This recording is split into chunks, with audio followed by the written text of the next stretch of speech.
নতুন যুৱক যুৱতীৰ বাবে মই আজি আকৌ এবাৰ কৈছো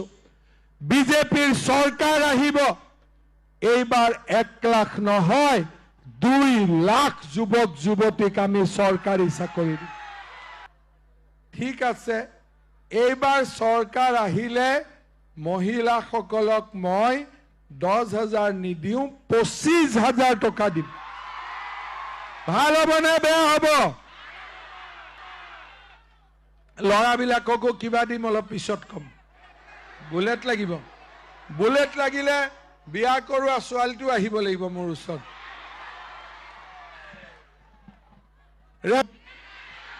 আৰু কি লাগিব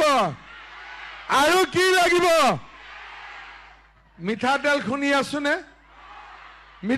খুনি আছুনে কিবা বেলেগ কৈ আছে মিঠাতেল আধা লিটাৰ হলে হ'ব আধা লিটাৰ হ'ব কিমান লাগিব 1 লিটাৰ জক 1 লিটাৰো দি দিম অৰুণোদয় কোনে কোনে পোৱা নাই নতুনকৈ 10,000 অৰুণোদয় দি দিম ভাল হ'ব আৰু যিবিলাক মহিলাই আগত 10,000 টো কিবা কাৰণত নাপালে তেওঁলোকক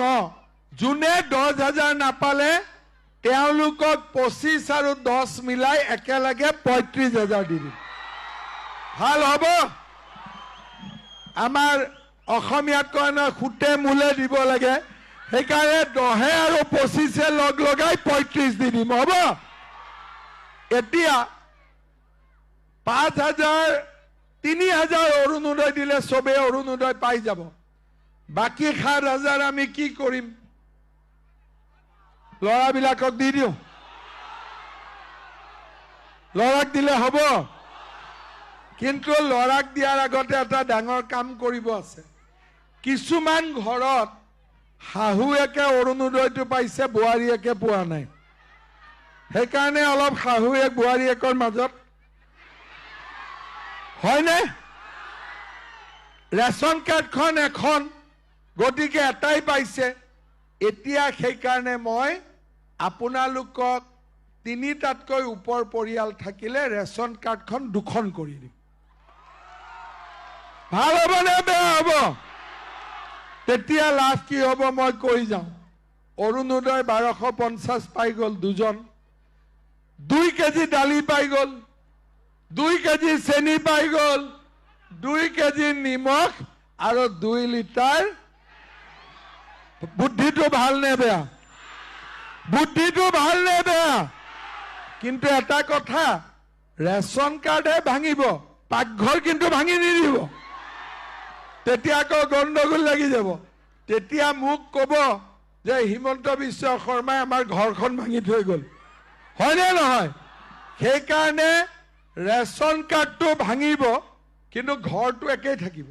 পাকঘৰ একেই থাকিব শাহুৱেকো পালে বোৱাৰীয়েকো পালে প্ৰব্লেম নাই ধুনীয়া হৈ গ'ল সব হয় নহয় শাহুৱেক বোৱাৰীয়েক দুইটাকে লাগা কোন কোন আছে হাত দাঙকচোন সবৰে শান্তি হৈ গ'ল এতিয়া হ'ব আজিৰ পৰা শান্তি এতিয়া মই আপোনালোকক আৰু এটা নতুন উপহাৰ দিম মই মানুহৰ মাজতো ঘূৰি ফুৰো ইজন ইজনক কথা পাতো মোক বহুতে মোবাইলতো মেছেজ দিয়ে যিমান পাৰে পঢ়ো মই গম পালো বিহুৰ মাহত আমাৰ গেছৰ সিলিন্ডাৰৰ খৰচটো অলপ বেছি হয় পিঠা পনা বনাব লাগে ঘৰত অতিথিও আহে ইজন সিজন আৰু বাহিৰত যোন ল'ৰা ছোৱালী থাকে বিহুৰ সময়ত ঘৰত ঘূৰি আহে গতিকে গেছটো বেছি চলাব লাগে দুৰ্গা পূজাটো ল'ৰা ছোৱালীও বাহিৰৰ পৰা আহে গেছটো বেছিকৈ চলে 30 দিনৰ গেছ 22 দিনত শেষ হৈ যায় সেইকাৰণে মই এটা সিদ্ধান্ত লৈছো যে এপ্ৰিল মাহৰ গেছৰ সিলিন্ডাৰ আৰু অক্টোবৰ মাহৰ গেছৰ সিলিন্ডাৰ দুটা আপোনালোকক ফ্ৰী কৰি দি দিম ভাল হ'ব নে নহ'ব ইয়াৰ কাৰণে কি কৰিব খুজিছো 2 লাখ চাকৰি হ'ব নাৰ্ছ নপঢ়িলে কোনবা নাৰ্ছ হ'ব পাৰিব নেকি বিএড নপঢ়িলে শিক্ষক হ'ব পাৰিব নেকি কিন্তু এইবিলাক পঢ়িবৰ কাৰণেতো ফিজ দিব লাগে দেউতাক মাকে টকা কৰ পৰা পাব আমি নিযুত মইনা নিযুত বাবু দিছো কিন্তু খৰচটো আৰু বেছি লাগে সেই কাৰণে এইবাৰ আপোনালোকৰ লৰা ছোৱালীৰ পঢ়াৰ দায়িত্ব আপোনালোকে ল'ব নালাগে পুৰা খৰচ মামাই দিব পুৰা খৰচ মামাই দিব ভাল হ'ব নে বেয়া হ'ব